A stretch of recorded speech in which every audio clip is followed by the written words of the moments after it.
Tucker Carlson's show is 50% lies and it's 50%. And I apologize if I'm the one revealing this to you. Really, really weird horniness. So I want you to watch this video. And at the heart of this great American family is a love story. One man, one woman, and the fires of passion that changed the course of our history. Not since Anthony dined with Cleopatra in downtown Antioch, before they killed themselves, obviously, has a country witnessed a love story as moving and poignant as Jill and Joe's. No, ladies and gentlemen, Jill Biden is not Joe's caretaker. She isn't his nurse. She's his fully equal romantic partner. Together, they are like besotted teens, yet at the same time, they are the wise and knowing parents of a nation. As a headline from Politico on Valentine's Day put it, quote, historians and relationship experts agree. The first couple's romantic gestures aren't just genuine, they're restorative. So it's official. The Biden's affection is totally real. It's in no way part of a slick PR campaign devised by cynical consultants determined to hide the president's senility by misdirection. Not at all. Their love is as real as climate change. Okay, so Anna, I don't know if you're familiar with the video from like 2 weeks ago of Tucker Carlson talking about sweat on your upper lip as Joe Biden's arms go around you. Like he spent the time between that video and this in horny jail. We put him there, but this is becoming a more and more common thing. It is there. Like what most people don't know about America is there are a lot of elderly conservatives, and I know that we don't like to admit this, but elderly conservatives have sex drives like everyone else, and it's a pandemic. So you have a lot of really, really old, really, really horny people who need entertainment. And Tucker Carlson is tapping into that hardcore, really hardcore, if you know what I mean. But that's what he's doing. Gosh. You know, it's funny because I kind of read that segment differently. What I got out of it was that Tucker Carlson is experiencing some stuff with his relationship. Like he seems pretty angry and bitter about, the president and the first lady showing some public affection. I mean, I don't care. I don't care. Like even the Melania slapping Trump's hand away stories, like they were funny, but like obviously I don't care, and I don't know what's really going on in their relationship, and I don't think it should even matter, right? So that's my take on all of it. If there's a couple showing PDA, cool. If there's a couple that's married and absolutely hates each other, cool. That's normal too. That's an issue throughout the country. But like Tucker Carlson's rage in that segment stood out to me. Like why he's so cynical and so bitter about relationships and public affection. Like, yeah, I don't know, Tucker, maybe you're overworking. Maybe you need to take a nice long break and try to work things out with your wife. I don't know. It just seemed a little too personal for him. Maybe it's personal. Maybe it's just like he wants to always pretend that he's at arm's length from Trump. He's not Sean Hannity. He's not doing like pillow time talk with Trump. And yet, he's acting like he's acting like the stories about Melania being mad that people like Jill Biden.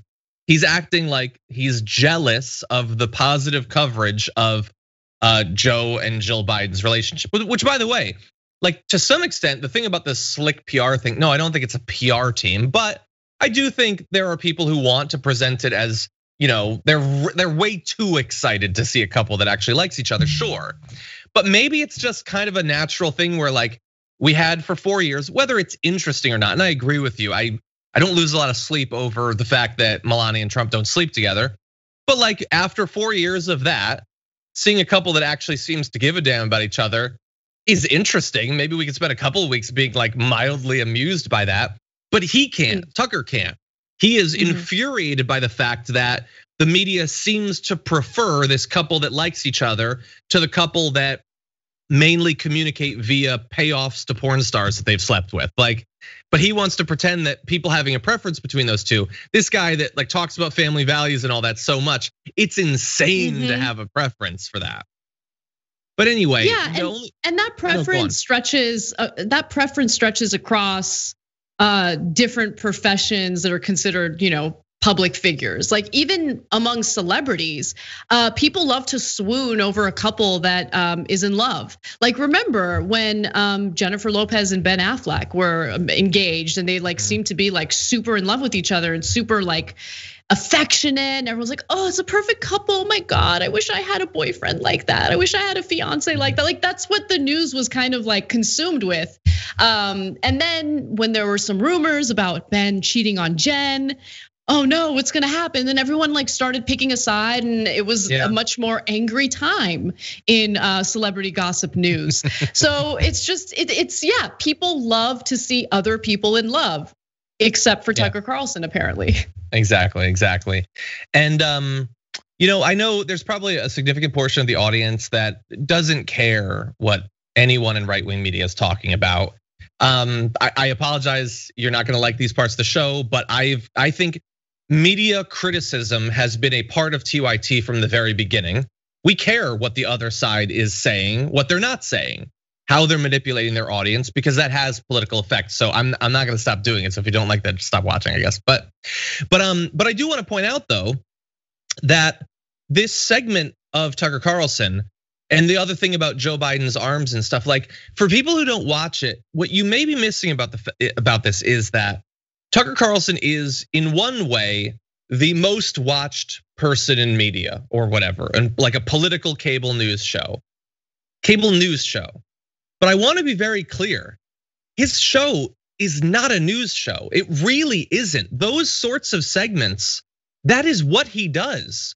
He does these weird monologues that aren't really about anything. Certainly nothing that's happening economically. He's not doing like, let's take stock of the state of the pandemic. He's not doing segments like this. Like the most substantive segments he do are like something about how someone got canceled, or that there's a transgender student playing sports. His show is ostensibly a news show. It has lower thirds and stuff, but it doesn't have anything to do with the news or the state of the country. It is effectively, for my whole audience, they get to watch me be an a-hole. So I'm gonna be an a-hole to trans people, and then I'm gonna be an a-hole to Jill Biden, who I'm gonna mock for being a doctor. That is really all it is. You're tuning in to hear him sort of speak weirdly and lustily about the news and get mad, and that's really it. And that's important because he is the biggest of all of those. And so I just want people to understand that this is the biggest conservative news show, and it has nothing to do with the news, but that is what is selling better than anything else.